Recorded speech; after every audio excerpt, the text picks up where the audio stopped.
খুব ভাল মুঠতে এনেকুৱা বিধায়ক আৰু মই সেকেন্ড পাৰ্সন মই দেখা নাই আৰু অখিল দাদাই যদি কয় সেই গাঁওখন বনাই দিয়ক। অখিল গগৈ ডাঙৰীয়াক এইবাৰ শলাগ ললে হাগ্ৰামা মহিলাৰীয়ে। বিটিচিৰ হাগ্ৰামা মহিলাৰীয়ে অখিল গগৈ ডাঙৰীয়াক শলাগ ললে, কিয়নো বানপীড়িত লোকসকলক অখিল গগৈ ডাঙৰীয়াই যেনেদৰে সহায় কৰিলে, পানীত ডুবি হলেও পানীত নামি হলেও সাঁতুৰি হলেও যেনেদৰে মানুহখিনিক বানপীড়িত লোকসকলক ৰাইজক যেনেদৰে উদ্ধাৰ কৰিলে, দেহকেহে খাটি টকা পইচাৰে তেখেতে যেনেদৰে সহায় কৰিলে, সেই শলাগ ললে বিটিচিৰ হাগ্ৰামা মহিলাৰীয়ে।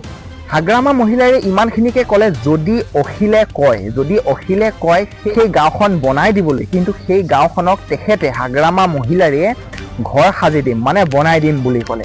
ধন্যবাদ দিছোঁ, তেখেতে বনাই দিয়ক নিদিয়ক পিছৰ কথা, কিন্তু এইখিনি যে মন্তব্য আগবঢ়াইছে তাৰ বাবে হাগ্ৰামা মহিলাৰীক মোৰ ফালৰ পৰা অশেষ ধন্যবাদ দিছোঁ। কিয়নো আচলতে মানুহ এনেধৰণৰ খোলা অন্তৰৰ হ'ব লাগে।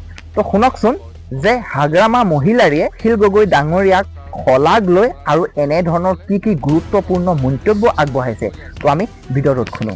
খুব ভাল মুঠতে এনেকুৱা বিধায়ক আৰু মই সেকেন্ড পাৰ্সন মই দেখা নাই আৰু অখিল দাদাই যদি কয় সেই গাঁওখন বনাই দিয়ক তেতিয়া মই বনাই দিম। দাদা অখিল গগৈ দিনক ৰাতি কৰি তেওঁ ৰাউণ্ড দা ক্লক ইয়াতে লাগি আছে।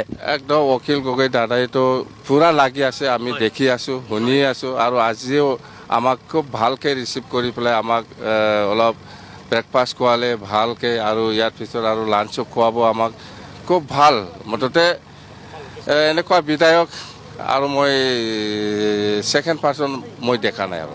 দাদা আৰু এটা কথা কওঁ, বানে একেবাৰে শেষ কৰি থৈ গৈছে শিৱসাগৰখন, শিৱসাগৰ সমষ্টিটো, শিৱসাগৰ জিলাখন। শিৱসাগৰ, নাজিৰা, চৰাইদেউ এই তিনিটা খুব বেয়াকৈ ইফেক্ট হৈছে।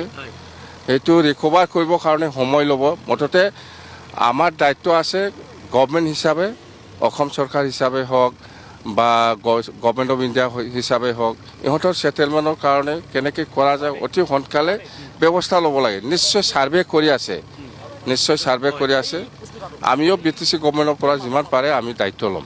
দাদা আৰু এটা কথা সুধোঁ, শিৱসাগৰ জিলাৰ আন বহুবোৰ অঞ্চল আছে যেনে বিহুবৰ চনপাক, তালৈ আপুনি যাবনে?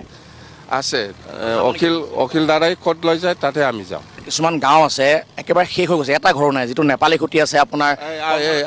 আপুনি কওকচোন কোনটো গাঁও বেছি এফেক্টেড হৈছে? নেপালী খুঁটি, কমল চাপৰি, সুন্দৰ পুখুৰী, বামুণ পুখুৰী, এইবিলাক নাজিৰাৰ শেষ হৈ গৈছে গাঁও।